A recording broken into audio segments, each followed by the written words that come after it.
Welcome back to another webinar. My name is Nick Gray with Mission Condition, here to talk with you today about adolescent inactivity and a potential program that can help combat this growing concern. To get started, let's take a quick overview of what will be discussed in today's webinar. First, I'll discuss concerns surrounding adolescent inactivity before highlighting a potential program that can combat this concern. Finally, I will highlight the RE-AIM framework, which I'll be using to assess concerns regarding the LPA program. As reported by Statistics Canada in 2017, 67% of children are currently meeting the physical activity guideline of 60 minutes per day of moderate to vigorous physical activity. What's more, the amount of participation in physical activity decreases as children get older, as demonstrated by the graphic on the slide. Notice how the rates drop in both boys and girls by almost 30%.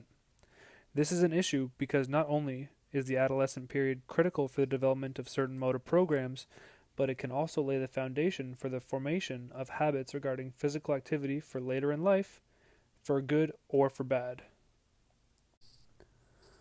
Along the theme of habit formation, this is a problem because when these habits are maintained into adulthood, it ends up accounting for a very high percentage of annual mortality and also incurs a high cost for the government.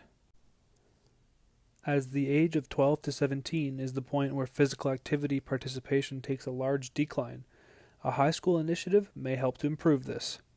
Specifically, an individual with a master's degree in professional kinesiology can work with the Ontario government to create a senior-level university/mixed high school course focusing on the development of peer physical activity leaders to incoming students. The program, called Leadership in Physical Activity, will be a full-year course broken into two components. The first will be a course that teaches senior-level students very basic activity concepts and topics related to physical activity promotion, and the second half of the course will pair these students with grade 9 physical education classes in a peer mentorship capacity. As I mentioned at the start of the webinar, I'll be using the RE-AIM framework to discuss concerns in regards to the LPA4M course. Briefly, a group of researchers formulated a framework in 1999 in order to address the need for an assessment tool for non-clinical interventions.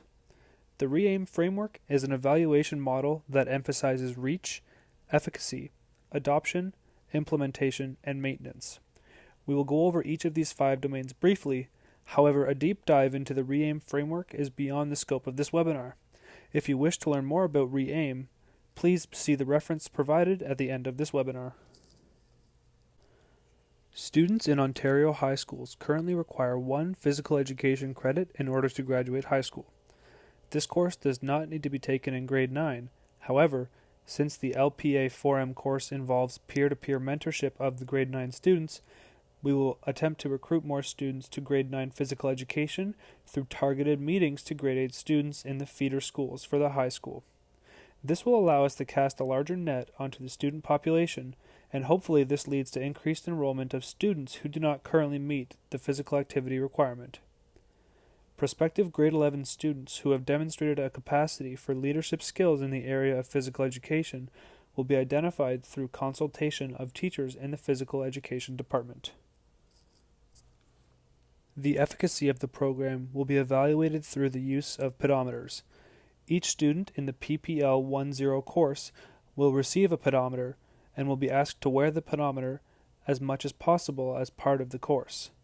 Data from the students will be analyzed, and the proportion of students who did not meet the physical activity guidelines at the start of the semester will be compared to the proportion of students who did not meet the physical activity guidelines at the midpoint and upon completion of the semester.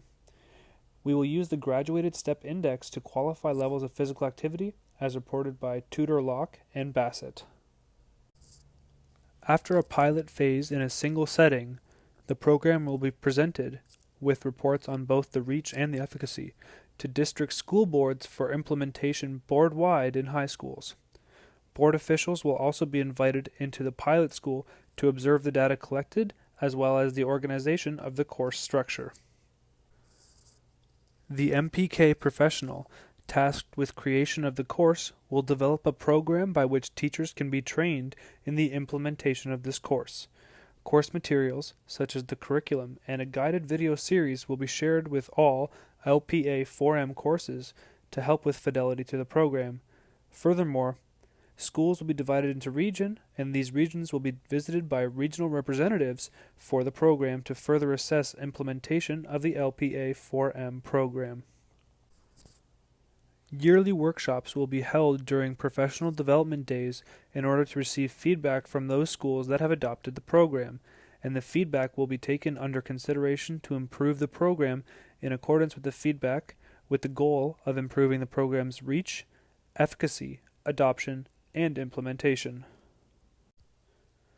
For further information, please use these provided references for your own development.